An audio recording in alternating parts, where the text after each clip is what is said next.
They thought I was just some old landowner who wouldn't notice. 98 homes and built right on my property without my consent. The HOA called it a misunderstanding. I called it a legal trap. They didn't know every nail they hammered was sealing their own downfall. I've lived most of my life on this stretch of land. Hundreds of quiet acres wrapped around a silver lake, surrounded by oak trees that hum when the wind runs through them. My father bought this place long before I was born. He used to say, "Land doesn't talk, but it remembers." And he was right. Every inch of this soil carried stories, some good, some buried, but all of them ours. When he passed, he left everything to me.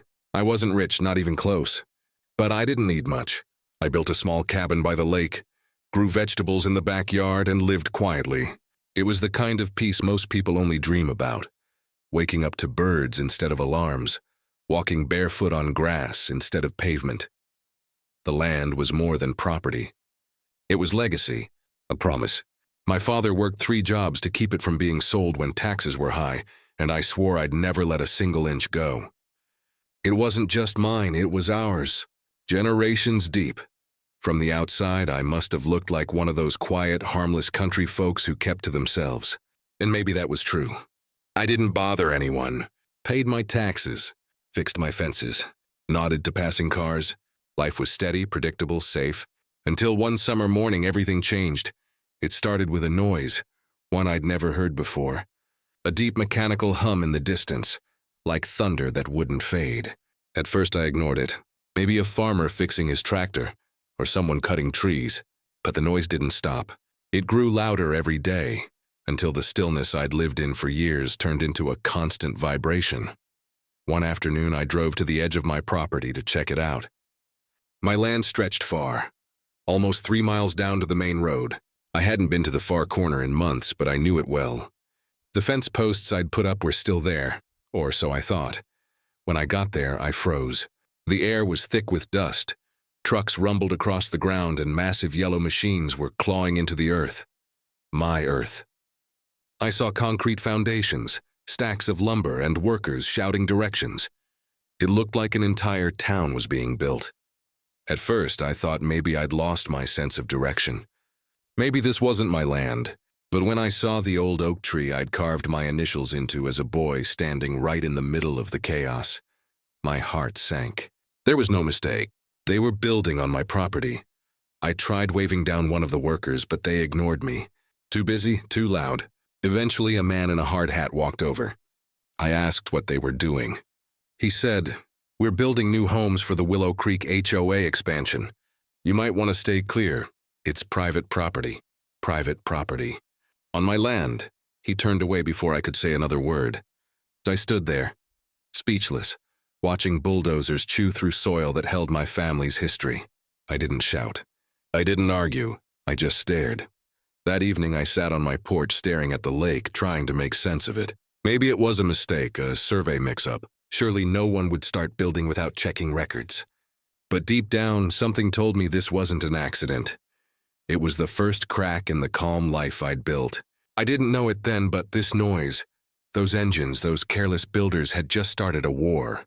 And while they saw me as some quiet man with an old deed, I was already thinking about the one thing my father taught me best. Never let anyone take what's yours. The next morning I woke up early, hoping what I'd seen the day before was just a bad dream. Maybe I'd wandered past my boundary line. Maybe I'd misread the signs. I grabbed my old map, the one my father kept in his desk, creased, yellowed, but still clear. The property lines were drawn in thick red ink. That construction site? It was dead center on our land. Still, I wanted to believe it was just a misunderstanding. I drove back out, dust cloud following my truck down the long gravel road. But this time the scene looked worse. Overnight, more machinery had arrived. The noise was deafening. Hammers, engines, voices shouting over the chaos. And right there, where the wildflowers used to grow, stood wooden frames for 6 new houses. I got out, map in hand, and tried to talk to someone in charge. The workers pointed me toward a man wearing a reflective vest and holding a clipboard. His name tag read, Project Manager, Willow Creek HOA. He looked annoyed before I even said a word. "Can I help you?" he asked, not looking up from his notes. "Yeah," I said, unfolding the map. "This land, you're building on it, it's mine." He glanced at me like I'd just told him the sky was green. "Sir, this property is part of the Willow Creek expansion zone. It's been approved by the HOA board and county records. We've got the permits." I pointed to the oak tree behind him. "That tree has been on my land for 50 years. I carved my name into it when I was 10, he sighed. "You'll have to take that up with the HOA office. I'm just following orders." And just like that, he turned and walked away. Something in me shifted right then. It wasn't anger yet, just a cold realization that this wasn't a mistake. They weren't accidentally on my property.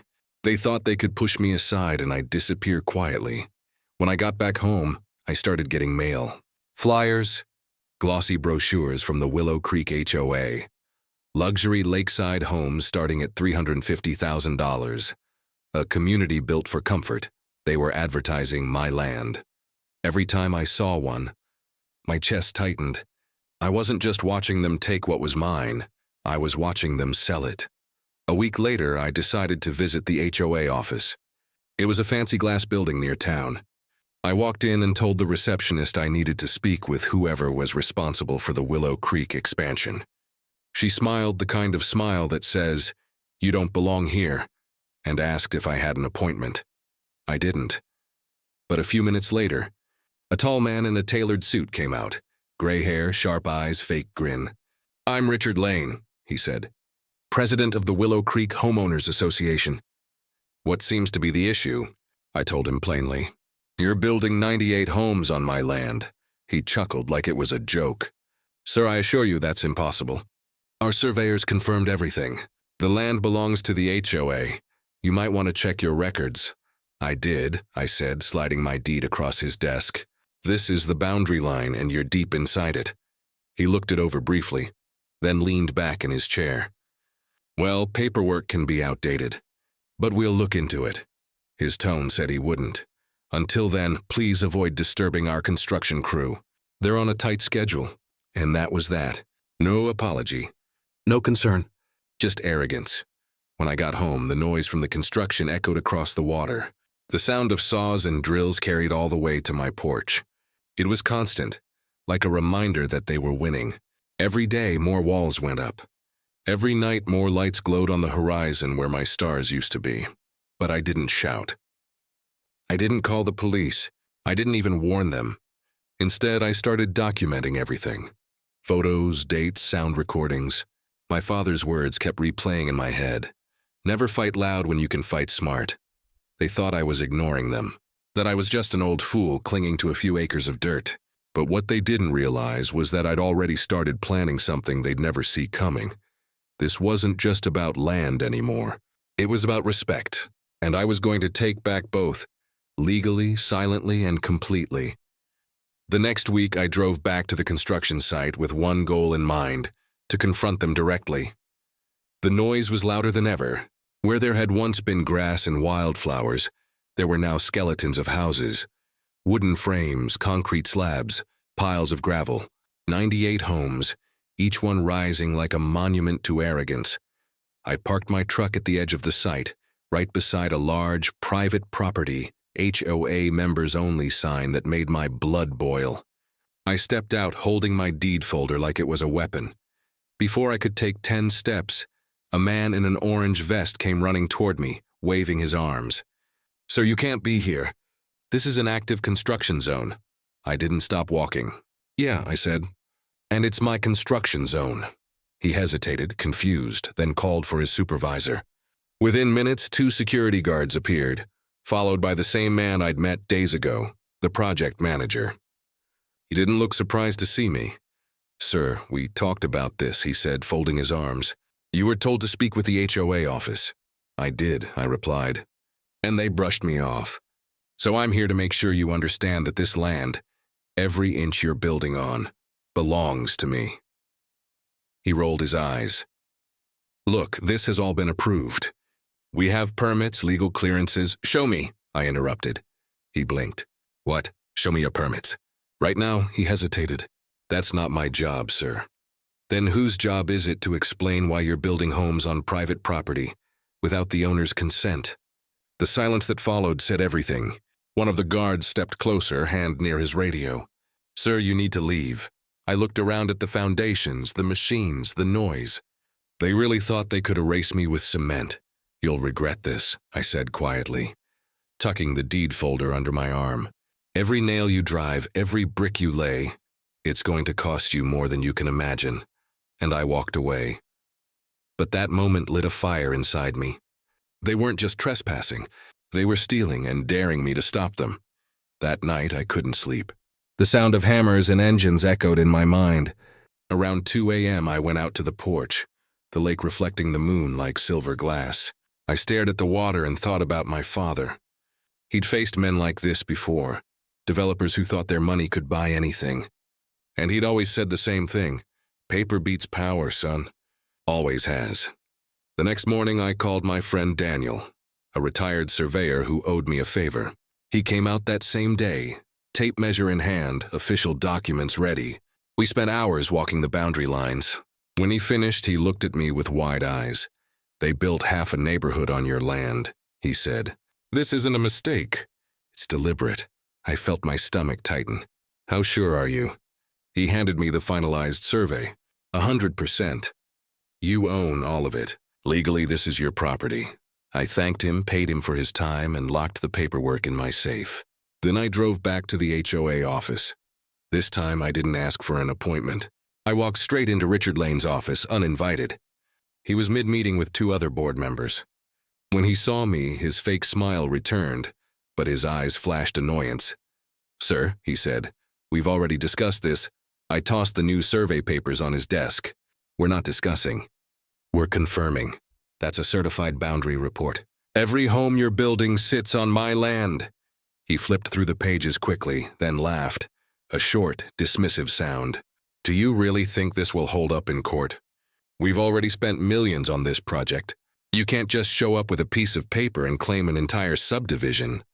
"I don't have to claim it," I said. "It's already mine." He leaned forward, smirking. "Be careful, Mr. Carter. Legal battles get expensive. Maybe it's better to let this go. We can make it worth your while." That line hit me harder than I expected. They were offering to buy me off, as if my family's land could be traded for a few checks and a handshake. I stood up. "You don't have enough money to buy my silence."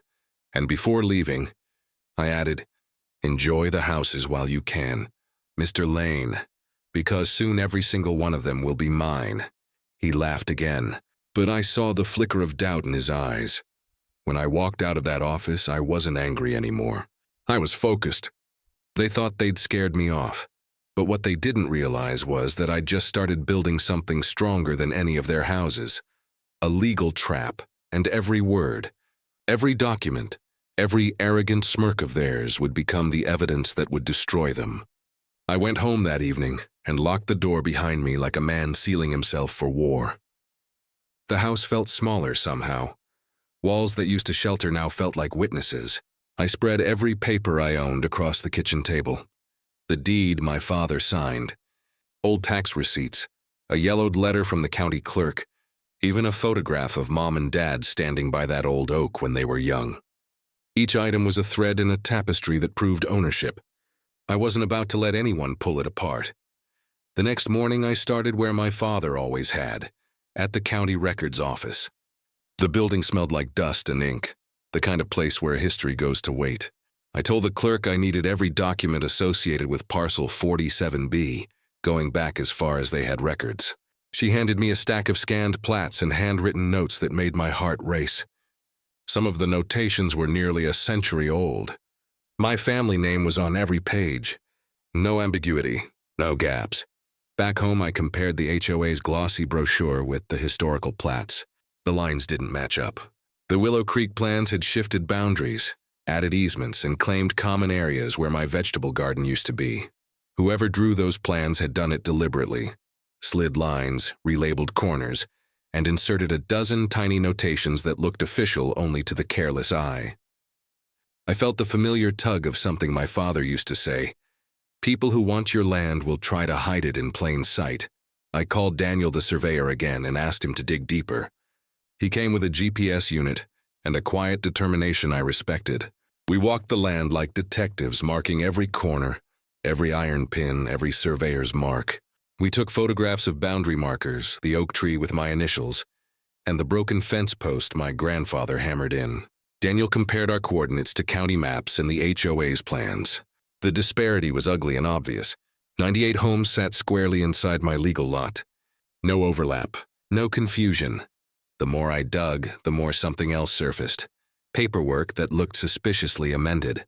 At the county office, I found one lot of documents showing chain of title transfers with dates that didn't make sense. Some signatures looked like they'd been photocopied and pasted over older ink. Margins cropped, as if information had been intentionally removed. Whoever had engineered this project had left breadcrumbs, small errors that only someone who cared would notice. That was my advantage. I cared. I would follow those breadcrumbs until they led me to the source. There was a late-night discovery that felt like finding a secret door. In a box of old mail from my father's desk, letters and receipts he never threw away, I found a faded survey dated 30 years earlier with pencil marks and a small, handwritten note. Check corner post, possible boundary shift in 92. My father must have suspected something but never finished the fight. That note hit me in the chest. It was a spark and a responsibility all at once. I was standing in the wake of his unfinished work. I started building a file like a prosecutor. Photos time-stamped, receipts cataloged, maps layered. Each piece added weight to the truth. I hired a young paralegal named Maria, who specialized in property disputes.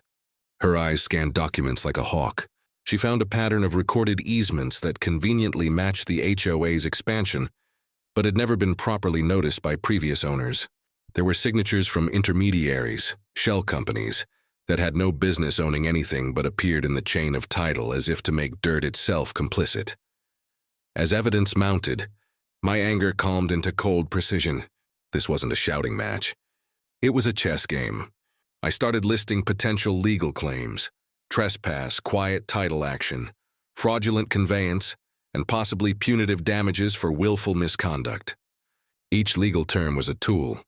Each tool needed a steady hand. I made calls to lawyers recommended by Daniel and Maria, men and women who had won against developers who thought money made them untouchable. They didn't promise miracles. They promised process, and process was what I needed. Night after night, I sat at my table, lamp on, files stacked like a small fortress. I reread my father's deed until the edges blurred, and the ink felt familiar like a map to an old home. The surveyor's lines became battle plans. The more I learned, the clearer the strategy. Slow, methodical, and inevitable. I wouldn't be the man who screamed into the wind. I'd be the man who proved the wind was wrong. There was one moment, quiet, almost invisible, that crystallized everything. Maria called me with a soft excitement in her voice. "We found a recording from 2 years ago," she said. "A board meeting where someone mentions we'll take care of the Carter lot when the paperwork is finalized." That single phrase, recorded and stamped with a date, was a smoking gun. They hadn't stumbled into my land by accident. They'd planned it. When I hung up the phone, I felt a strange calm. For the first time since the bulldozers arrived, I could see the end game. They had been sloppy, arrogant, and arrogance leaves traces. I would use those traces like threads and weave them into a net that would catch every person responsible. My father's land had been tested, and now it would prove stronger for it. The research had turned suspicion into certainty, and certainty had a sound all its own. Not a hammer, not a threat, but the quiet click of evidence being placed one by one in a tray that would soon be carried into a courtroom. Once I had the truth in my hands, I knew I couldn't waste another day. The HOA had built nearly an entire neighborhood on my land, but I had something they didn't: proof. Cold, undeniable, and ready to be weaponized. I started quietly, the way my father would have wanted. No shouting, no public scene. Just paperwork, patience, and precision. My first call was to a property attorney named Elaine Porter, recommended by one of Maria's contacts. Her reputation was legendary in our county. People said she could turn a lost case into a lesson for everyone watching. When we met, she was calm but sharp, every word measured. I handed her the folder: maps, surveys, deeds, photos, and the transcript from that HOA meeting. She skimmed the first few pages, then stopped. "They built all this without your consent?" she asked. "Every nail," I said. She looked at me for a long moment, then closed the file. Good? Then we won't just get your land back. We'll own their arrogance. That's when the trap truly began. Elaine's plan was simple in theory, but devastating in practice. First, we filed a cease and desist notice against Willow Creek HOA and their contractors, demanding an immediate stop to all construction activity on the disputed land. We didn't send it publicly. We sent it quietly, certified mail delivered to their board office, their legal counsel, and their bank. The next step was even smarter. Elaine filed a notice of lease pendens, a pending legal action, which effectively froze the sale of every home under construction. Buyers couldn't close, lenders couldn't fund, and suddenly every shiny sold sign on my land became meaningless. I didn't announce a thing. I just watched. Within days, the phone calls started. Developers panicking, realtors confused, the HOA board scrambling for answers. From my porch, I could almost feel the pressure spreading through their glass offices like a crack in a windshield. That's the thing about a legal trap. It doesn't need noise. It works best in silence. 2 weeks later, Richard Lane, the HOA president, called me personally. His voice had lost that slick confidence from before. "Mr. Carter," he began, "there seems to be some kind of misunderstanding about a filing you made. It's causing delays with our buyers." "Misunderstanding?" I said. "That's one word for building an entire subdivision on someone else's property." "Look," he sighed, "these things happen. Maybe we can resolve this outside of court. What would it take for you to withdraw the claim?" I let a pause hang long enough for him to squirm. "You'll find out soon," I said, and hung up. Behind the scenes, Elaine was building the foundation of our case like a fortress. Every contractor invoice, every survey, every board meeting note, all cross-referenced, dated, and notarized. She called it the wall. If they wanted to fight, they'd have to climb it. Meanwhile, I stayed quiet. I still waved to the construction crews when I drove by, acting like I'd given up. But every photograph I took, every time-stamped video I recorded, became another brick in that wall. Then came a pivotal moment. One morning, Maria burst into my house holding a folder. "You're going to love this," she said. Inside were internal HOA emails we'd obtained through a public records request. One of them read, "Carter won't make trouble. He doesn't have the resources. Once the homes sell, it's too late for him to do anything." That single line was pure gold, arrogance documented in writing. Elaine smiled when she read it. "That's intent," she said. "They knew what they were doing. The court's going to hate that." As we prepared the lawsuit, the tension around Willow Creek grew thicker. Construction had slowed to a crawl. Buyers began demanding refunds. The HOA board held emergency meetings. Local news even ran a short piece titled "Dispute Delays Housing Development Near Lakeview." They didn't mention names, but I could tell Richard Lane was feeling the heat. One evening, he drove out to my property himself. A black SUV pulled up near my gate, and he stepped out in a crisp suit trying to look composed. "Mr. Carter," he called, "we need to talk." I didn't invite him in. We stood by the fence, the lake glinting behind me. "You can still walk away from this," he said, his tone almost pleading. "We'll pay you. Double the market value for the land, cash. You'll never have to work again." I shook my head. "You think this is about money?" He hesitated. What else could it be about? "Respect," I said, "and legacy. You tried to erase both." He swallowed, eyes flicking toward the survey markers on the ground. "You're making a mistake." "No," I said quietly. "You did." He left without another word. That night I sat by the lake listening to the crickets and the faraway hum of engines that were slowly going silent. I thought about how they'd mocked me, ignored me, and underestimated me. How they'd built their fortune on stolen soil. Now, they were trapped in a web of their own making. Every document, every brick, every home sitting legally on my property. Elaine called later that week. "The court date's set," she said. "Next month." Her voice was calm, but I could feel the gravity behind it. This was the moment everything had been leading to. The clash between arrogance and evidence. As I hung up, I looked out over the dark lake and whispered to myself, "You started this war with a bulldozer. I'll finish it with a signature." The courthouse stood like an old fortress of stone. Tall columns, echoing halls, the scent of varnished wood and tension. I had been there before for small civic matters, parking tickets, jury duty. But never like this. This time I wasn't a spectator. I was the storm they never saw coming. When Elaine and I walked in, the HOA team was already there. 3 lawyers in sharp suits, briefcases stacked like shields, and right in the middle sat Richard Lane. He gave me a smirk that said he still thought money could fix anything. I didn't return it. I just met his eyes long enough for him to look away first. The clerk called the case, Carter v. Willow Creek Homeowners Association. The words rolled through the room like thunder. Our judge, a calm man with silver hair and eyes that missed nothing, took the bench. "Let's begin," he said. Elaine started. Her voice was steady, clear, and surgical. She laid the foundation: ownership history, tax payments, registered deeds, and certified surveys. Each exhibit clicked into place like parts of a machine. When she finished the first 20 minutes, even the bailiff was leaning in. Then she pointed at the projector screen. "This," she said, "is a photograph of the property in question taken 10 years ago. And this," she tapped the next image, "is the same area today. 98 homes built without consent or lawful title. Each sits squarely inside my client's registered parcel." Gasps rippled through the small audience. Reporters scribbled notes.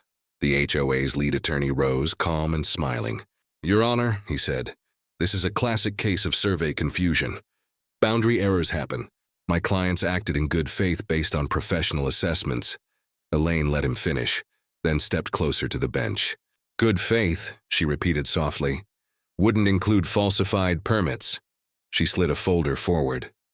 Inside were the doctored plats and that recorded board meeting transcript where they'd promised to take care of the Carter lot. The judge's eyebrows lifted. "You have proof of falsification?" Elaine nodded.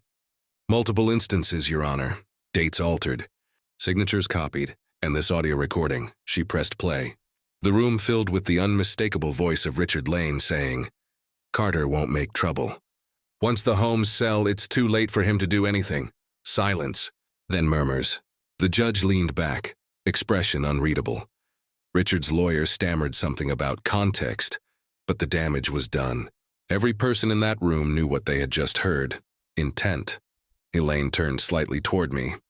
"Mr. Carter, would you tell the court how you discovered the encroachment?" I stood, palms sweating but voice steady. I described the noise, the trucks, the oak tree, the disbelief that turned to certainty. I showed the old survey my father left. The note that said possible boundary shift in '92. I talked about the nights I couldn't sleep, and the mornings I photographed the progress of theft. When I finished, the courtroom was quiet except for the creak of wooden benches. The HOA's lawyer cross-examined, trying to twist details, suggesting I'd misunderstood the boundary, that maybe I was exploiting a clerical mistake for profit. But every time he tried to paint me greedy, Elaine countered with another document, another timestamp, another truth. At one point, Richard Lane himself took the stand. He started confident, claiming that their survey clearly showed the land belonged to Willow Creek. Then Elaine asked one question that cracked everything open. "Mr. Lane," she said, "who paid for that survey?" He hesitated. "The board did." "And who approved the surveyor's contract?" "I did." "And isn't it true that you personally signed off on a statement asserting ownership of parcel 47B before the deed transfer was complete?" He shifted in his seat. I might have. Yes or no, Mr. Lane?" He looked at his lawyer. "Yes." That single word echoed through the courtroom like a verdict in itself. Elaine thanked him and sat down. I could almost see the air go out of their team. After lunch recess, the judge reviewed the evidence for nearly an hour in silence. When he returned, his voice carried the weight of finality. "This court finds," he began, "that the plaintiff, Mr. Carter, is the lawful owner of parcel 47B.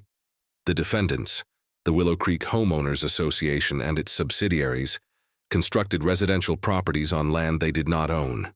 Their actions were not the result of clerical error but willful negligence." He paused, letting it sink in.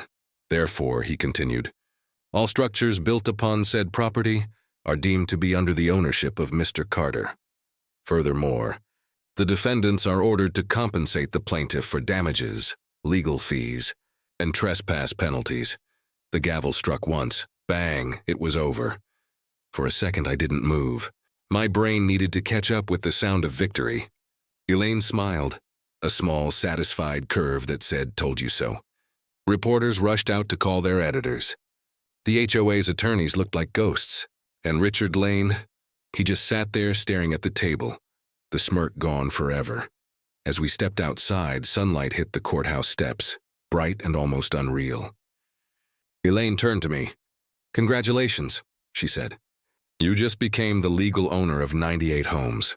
I let out a breath I didn't know I'd been holding. "Feels heavy," I said. "It should," she replied. Justice usually does. The reporters wanted quotes. I gave them one. They built their future on someone else's past. I just reclaimed what was already mine. That evening, I drove home along the ridge overlooking Willow Creek. From up there, the new roofs shimmered under the sunset. Houses that weren't supposed to exist now belong to me, proof that patience and paper can be sharper than any weapon. For the first time in months, the air felt still again. No hammering, no shouting, no arrogance humming across my land, just quiet. I parked by the lake and sat watching the water ripple gold. Somewhere out there, justice had echoed back through the soil, and deep down, I knew this wasn't the end of a fight. It was the beginning of peace I had earned the hard way. The moment the gavel fell, the ripple of disbelief spread far beyond the courtroom. News outlets picked up the story almost immediately. Landowner wins legal battle against HOA, 98 homes now under private ownership. The headline was simple, but the weight behind it was monumental. People called me, neighbors whispered, and even complete strangers stopped me on the road saying things like, "You really did it. You owned them all." Back at Willow Creek, chaos was unfolding like a storm. The HOA board members, who had once acted like kings of the land, were suddenly scrambling. Buyers who had eagerly moved in months ago found themselves in limbo. Banks froze mortgages, sales contracts were invalidated, and the whole subdivision, built with so much confidence, suddenly sat under a cloud of legal uncertainty. I stayed calm. I didn't storm the properties, didn't shout at the crews, didn't taunt the board. My attorney Elaine handled the official notices, and the paralegal Maria organized the transfer of ownership documents. But I drove past the houses every day, walking among them quietly, as if greeting an old friend I had just rescued. Some neighbors tried to approach me, worried about losing their new homes. I explained the situation carefully. This isn't about punishment. This is about respect and ownership.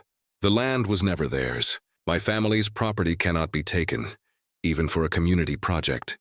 Most of them understood. A few tried to protest, but they quickly realized the weight of the court's decision. Richard Lane, the former HOA president, called one last time, desperate and flustered. "Please," he begged, "let us negotiate. We'll pay whatever you want. Name a price." I didn't answer immediately. I sat on my porch looking at the lake and thinking of my father's words. Never rush. The slow hand wins. Finally, I responded, "There's nothing to negotiate. The land is mine. The homes are mine. Any further discussion must go through my attorney." That silence, cold and deliberate, was worth more than any sum of money. It wasn't vengeance. It was justice, plain and simple. Over the next few weeks, the HOA scrambled to restructure their board. Contractors filed claims against them for halted projects. Some tried to sell their homes, unaware that the title now legally belonged to me. Every move they made was either blocked by the court order or nullified by the documents Elaine and Maria had prepared. Walking through the subdivision, I felt a strange mix of satisfaction and responsibility. 98 homes stood before me, almost surreal. Some were partially built, some nearly complete. There were families inside some structures, unaware of the legal chaos around them. I could have evicted them immediately, but I decided not to. I wanted to preserve the lives already settled there, while asserting my rightful ownership. I organized a meeting with the remaining homeowners and explained the situation. "These houses are now mine, legally," I told them. "But I have no intention of displacing anyone unfairly. We'll work on agreements for those who wish to stay, and for those who want to move. Respect will guide every step." The relief and gratitude in their eyes made the legal victory feel human. I wasn't just reclaiming property, I was protecting a legacy. My father's work, Our family name and the land itself were safe again. Even the HOA board, who had laughed at my warnings, was now in shambles. Richard Lane's resignation made headlines. The remaining members quietly left the county, some relocating, some attempting to salvage what remained of their reputations. The organization that had once seemed invincible was reduced to a cautionary tale about arrogance and oversight. At night, I sat by my lake, reflecting on the entire ordeal. The hammers, the engines, the constant noise, they had all been part of a larger lesson. Patience, strategy, and keeping calm under pressure are far more powerful than anger. I realized that the true victory wasn't the homes themselves, nor the court judgment, but the knowledge that I had protected something priceless, my family's history, my legacy, and the principle that no one can take what is rightfully yours if you are willing to defend it. For weeks, I allowed myself moments of quiet satisfaction. I walked the land at sunrise, the light reflecting off the lake like molten gold. I inspected each house, not as a conqueror, but as a guardian. The neighborhood was still theirs in a sense, the people living there, but the control, the respect, and the legal ownership were finally mine. And for the first time since that first hum of bulldozers, I felt the stillness return. The quiet of my land wasn't just restored, it was victorious. Sitting on my porch that evening, the sun dipping behind the oaks, I finally allowed myself to reflect on everything that had happened. 98 homes now legally belonged to me. The HOA, once so confident, had crumbled under the weight of their arrogance, and yet the victory felt deeper than property, money, or power. It was about respect. Respect for my family, my legacy, and the principle that no one can steal what isn't theirs if you are willing to defend it. I thought about the first hum of construction trucks, the day I realized my land was being invaded, and the countless nights I pored over old deeds, surveys, and yellowed notes from my father. Each step had been a test of patience, intelligence, and restraint. I hadn't shouted. I hadn't lashed out. I had observed, collected evidence, and waited for the perfect moment to act. That's the real lesson. Justice doesn't always arrive with noise or anger. Sometimes it arrives quietly, in papers filed, in surveys certified, in truths revealed. Those 98 homes weren't just structures. They were monuments to the arrogance of those who believed they could take what wasn't theirs. And in the end, silence, strategy, and persistence proved stronger than any hammer, any threat, or any lawsuit delay they could conjure. I also realized that revenge isn't about cruelty. It's about fairness. The people living in those homes didn't deserve punishment. They were caught in someone else's scheme. Protecting what's yours doesn't mean hurting the innocent. It means standing firm, proving the truth, and letting the system work for justice rather than chaos. As the lake shimmered in the evening light, I made a promise to myself to care for this land as my father did, to honor the legacy that had been entrusted to me, and to remember that patience, strategy, and quiet strength can outmatch arrogance every time. For anyone watching this story, the takeaway is simple. Never underestimate the quiet ones. Those who observe, prepare, and act with precision often change the outcome completely. And sometimes the most powerful victories aren't loud. They're inevitable. If you thought this was satisfying, wait until you hear what happened when my neighbor tried to steal my driveway. Trust me, it's even wilder. Hit that subscribe button and turn on notifications. You won't believe how the next story ends. Comment below if you'd ever face an HOA like this.